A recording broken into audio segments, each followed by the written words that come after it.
Tak přátelé, přijeli jsme na hotel Casa Grano de Oro. Pan majitel Oskar nám udělal malou prohlídku, tedy já to znám, ale tady prvním návštěvníkům z Evropy.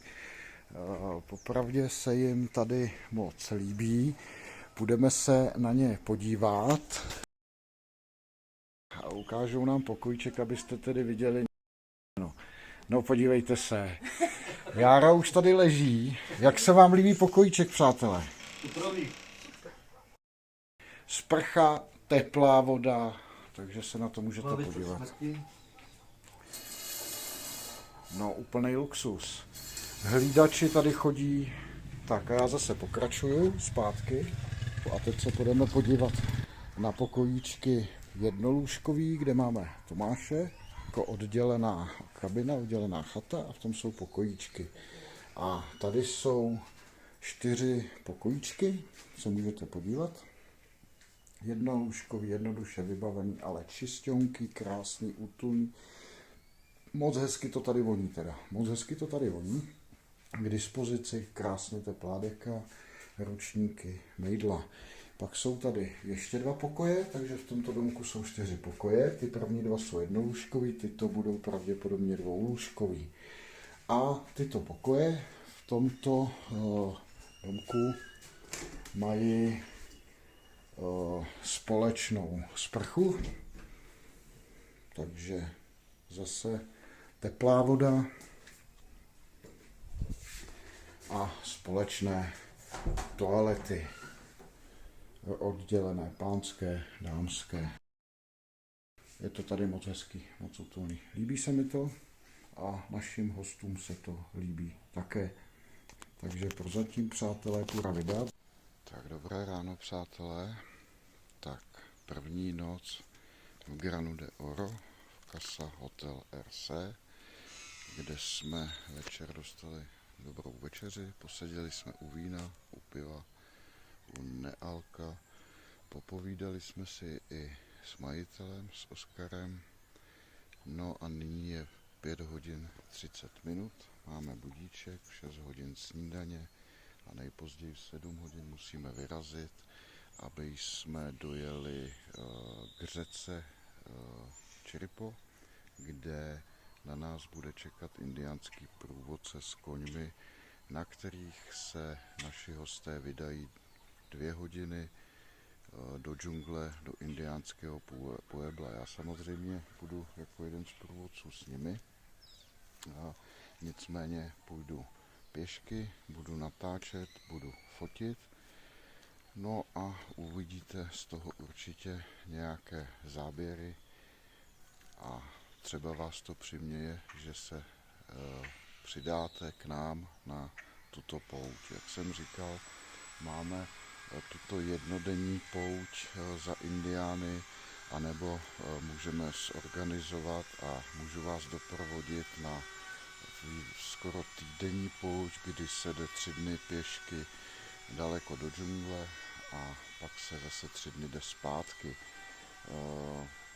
Má to i své dobré, jelikož uvidíte prostě více než 50-metrový vodopád, uvidíte něco, co prostě jen tak někdo neuvidí. Takže věřím tomu, že určitě se najdou odvážlivci, kteří se na tuto pouť, na tento trip přihlásí.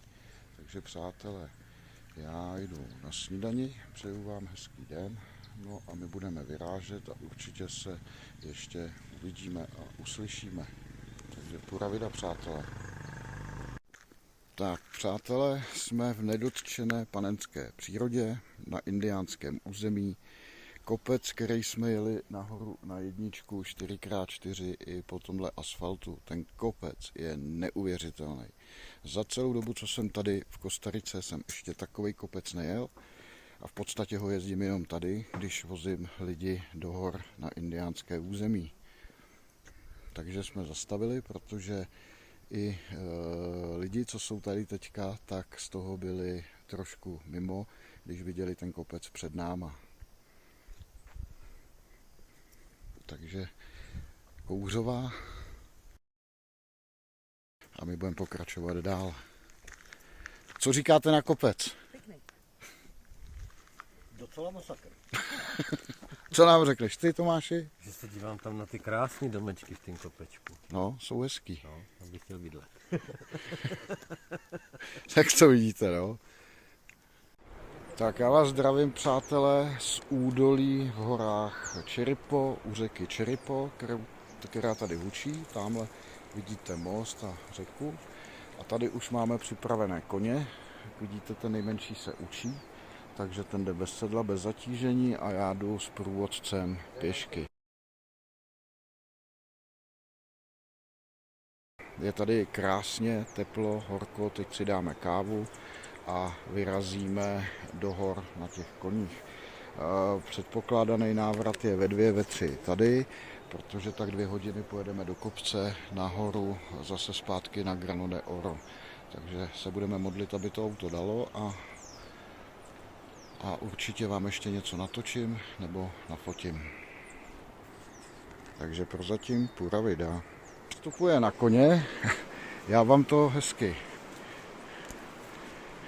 natočím, abyste měli zážitek a věděli jste, co čeká další zájemce. Vidíte, nakonec máme s sebou 3 místní průvodce. A indiáni, jak vidíte, tady normálně chodí pěšky ty kilometry a prostě to nikdo z nás nedokáže pochopit.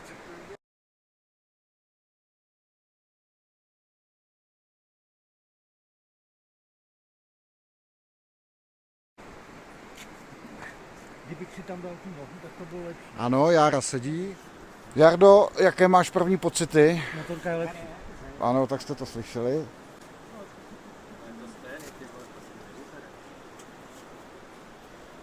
Nemohl bych na to vzít je.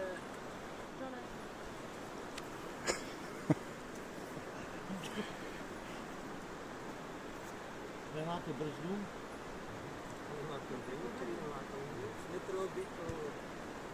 To ale stojí, jak jsou klidní ty koně.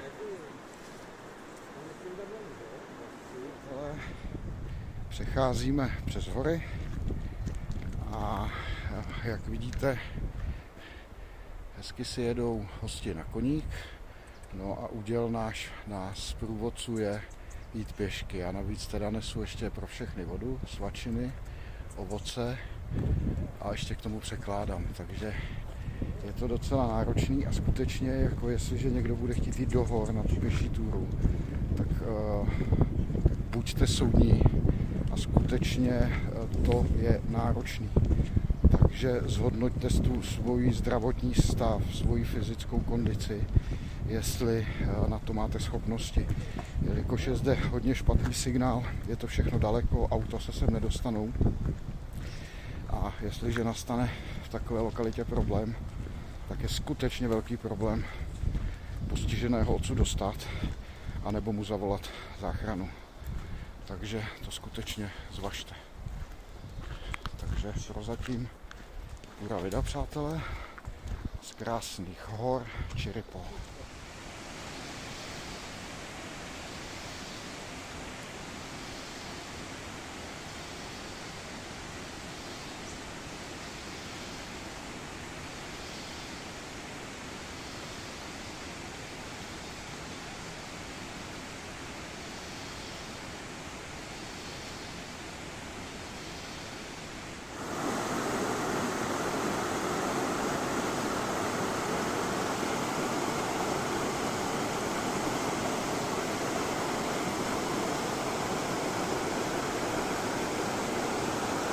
Tak, přátelé, zcela výjimečně vás zdravím z Lehu, jelikož celou cestu jsem šel pěšky a nesl jsem ještě všechno na zádech baťohu, ale došli jsme na Čikiary.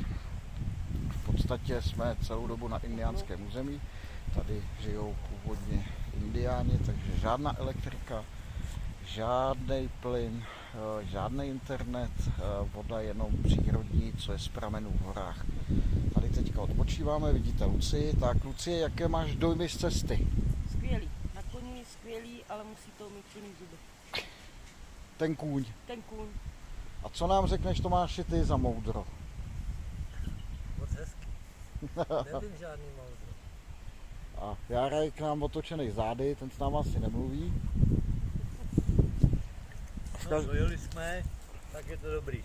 A chtěli bychom poděkovat těm koňům a tady pánovi, který nás sem dovedli. Hlavně těm koňům, protože táhat tady ty těla.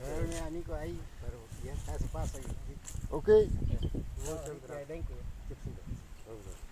Jo, takže tady se můžete podívat, já odpočívám.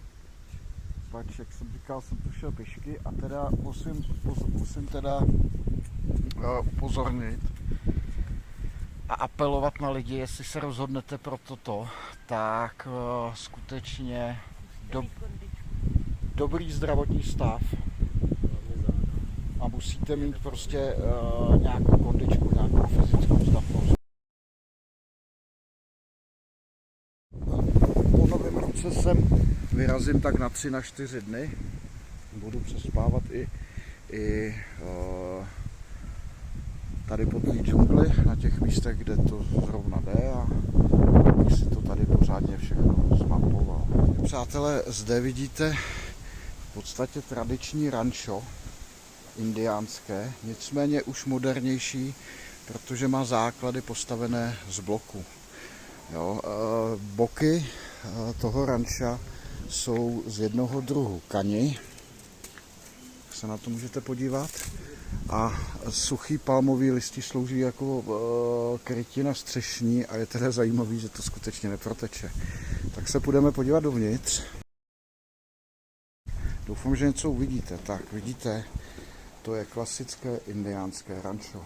Tady máte hamaky, ale ty hamaky jsou z lián, není to žádná textilie, je to udělané z lián a normálně to unese 150 kg živé váhy. Jo. Udusaná hlína, ve prostředě ohniště, hrnec a zrovna se asi vaří oběd, večeře, jo. Něco prostě úžasného.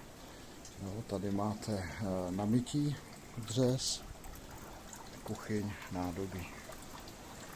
Takže to je klasické indiánské rančo, ale moderní, protože už je ten základ z bloku. V podstatě to je kuchyň a tady máte vedle dům. Vycházíme z ranča, no vidíte tady těch štěňátek okolo. A tady se můžete nahlídnout skrz okno na tradiční bydlení domorodých obyvatel v horách Chiripo. V podstatě to je jako centrální místnost, kde se sejdou všichni. Tady v druhém domě, kde přejdete, tak mají ložnice. A zase si říkáte, když se na to podíváte, ty lidi jsou šťastní, nemají barák přeplácený nábytkem a žijou. Elektriku si tady vyrobí přes velkou autobaterii, mají i nějaké malé solární panely, kam to sbírají a jsou šťastní, usměvaví. Přátelé, úspěšně jsme zvládli cestu zpět. Se můžete podívat. Tamhle máme auto. A klobouk dolů teda, tak Jarda z Lucí, tak ty jsou z hor, ale Tomáš je po operacích, má svůj věk a těch 10 kiláků A má své šrouby. a dal, šmatlal si tou svojí chůzí tím svým tempem, ale těch 10 kiláků dal. Ale jako musím říct, že jako se to nechá jít, no. Takže teď jsme v podstatě už u auta, takže dokouříme a budeme vyrážet zpátky. Tak tady vidíte indiánky, indiáňata a půjdeme. Takže zatím, přátelé. Mám pro vás jedno docela zajímavé video a to přesně o nějakém indiánském náčiní, nějaké zbraně a věci, které vyrábí. Když se podíváte v podstatě na toto, tak zde vidíte takový luk a šípy. Já vám to takhle zkusím dát blíž. Takže když se na ně kouknete, jsou opravdu ostré. Ty hroty je to celé ze dřeva a jsou opravdu hodně ostré. V podstatě tohle je se dřeva ze stromu pejbej, ty hroty. A celé to tělo je z kani. Je to speciálně, je to jeden z druhů kani a z toho dělají těla těch šípů. Jsou lehké a v podstatě to nasadí do toho luku a stojí na přídi kánuje a loví takto ryby. Takže se na to ještě můžete podívat. Já vám zkusím dát takhle z detailu. Tak a to jsou v podstatě luk a šípy na rybolov tradiční, indiánský. Tak, tady máte luk a šípy na válčení, na obranu. Jak nám bylo řečeno, tak tohle používali zdejší indiáni už v dobách, kdy v podstatě sem připlouvali první Španělé. A jak tedy nám řekli indiáni, tak mnoho Španělů díky těmto šípům zemřelo. Ten princip té zbraně je stejný jako u toho rybolovu, zase to nasadí do toho, zaháknou za ten provázek a celý s tím mrští. My jsme to tady zkoušeli a nikomu z nás to nejde, takže to chce určitě nějaký ten cvik. Takže se zase podívejte na ty hroty. Je to celé, tady nejsou, tady je to prostě jeden kus a je to z toho stromu pejbej. Tak, teď přejdeme dál. A tady se vám to snažím trošku takhle roztáhnout. Tak to je indiánská hamaka. Je to z liány dělané. Ta liána v podstatě, určitě si dokážete všichni představit, jak liána vypadá. Skákal na ní Tarzan.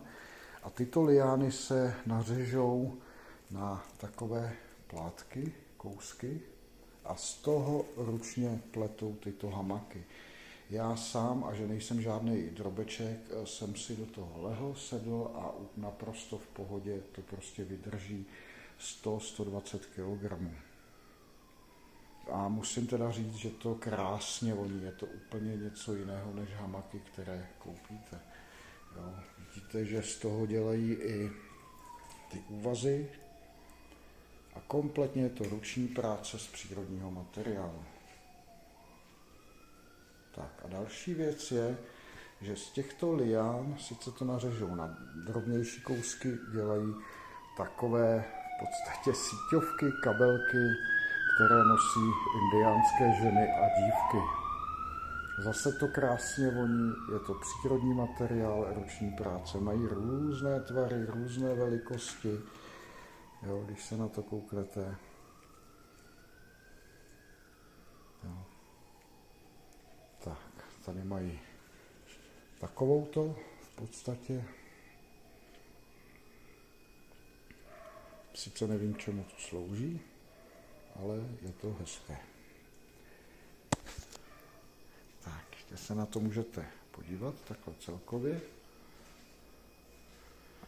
Takže přátelé, přeju vám dobrou noc, respektive do Čech dobré ráno a snad se vám to bude líbit. Zase se asi budu opakovat, děkujeme za lajky, děkujeme za sledování, za sdílení. Takže přátelé, mějte se krásně a děkujeme.